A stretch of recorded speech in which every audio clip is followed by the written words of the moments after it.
The car festival. It was afternoon. In the meantime, the small car of Jagannath, decorated with flowers, flags, and bunting, had been brought to the inner veranda.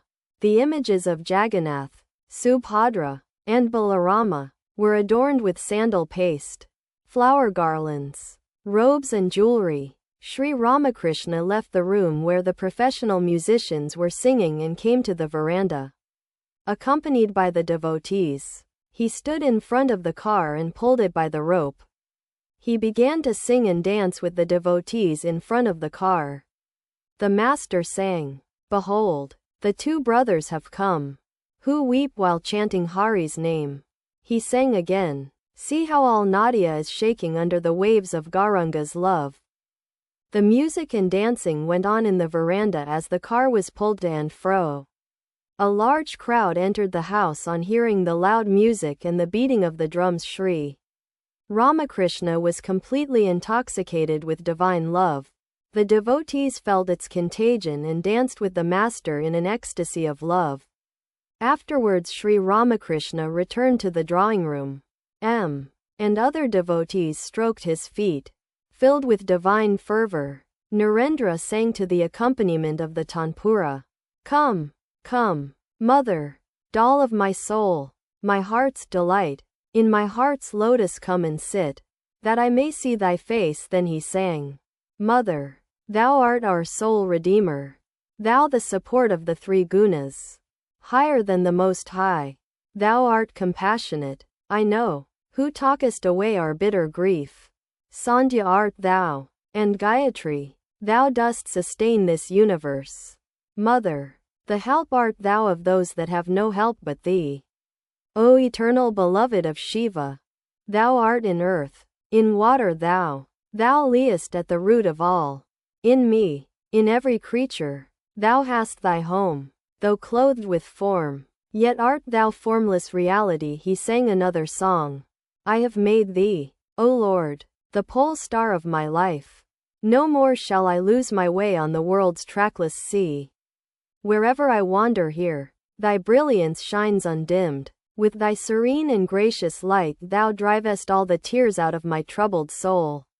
In my heart's inmost shrine thy face forever beams. If, for a moment even, I cannot find it there, my soul is overwhelmed with woe. And when my witless mind strays from the thought of thee, the vision of thy face strikes me with deepest shame." A devotee said to Narendra, "Will you sing that one, O mother? Thou my inner guide, ever awake within my heart." Master: "Oh, no. Why that song now? The proper thing now is to sing of divine bliss a song like, O Mother Syama, full of the waves of drunkenness divine." Narendra sang, "O Mother Syama, full of the waves of drunkenness divine. Who knows how thou dost sport in the world? Thy fun and frolic and thy glances put to shame the God of love. O wielder of the sword, O thou of terrifying face, the earth itself is shaken under thy leaps and strides. O thou abode of the three gunas, O Redeemer, fearsome one, thou who art the consort of Shiva. Many the forms thou dost assume, fulfilling thy bhaktas' prayers. Thou dancest in the lotus of the heart, O Mother, eternal consort of Brahman, full of divine ecstasy." Narendra sang again and again the lines, "Thou dancest in the lotus of the heart, O Mother, eternal consort of Brahman." Sri Ramakrishna was dancing, drunk with divine love, and he sang again and again, "O Mother, eternal consort of Brahman." After dancing a long time, Sri Ramakrishna resumed his seat.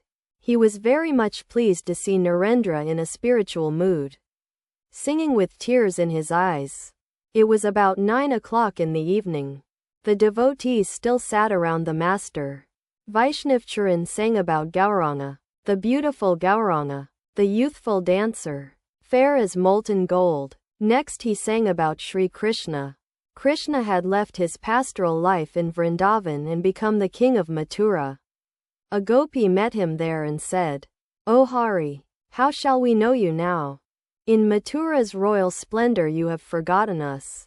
Now, In your kingly robes. You ride an elephant. Have you utterly forgotten how in Vrindavan you tended cows? Oh Hari, have you forgotten how you would steal the butter from Braha's innocent gopi maids? About 11 o'clock the devotees saluted the master and were departing one by one. Master, you may all go, pointing to Narendra and the younger Narain. It will be enough if these two stay. To Girish, will you eat your supper at home?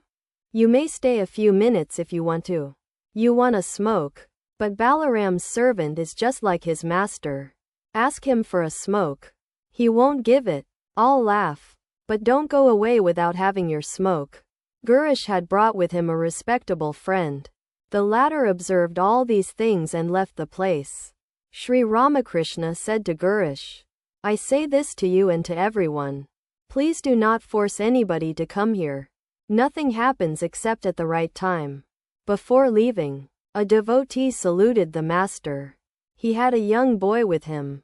Sri Ramakrishna said to him affectionately, It is getting late, and you have this boy with you. Narendra, the younger Narain, and a few other devotees stayed a while and then took their leave.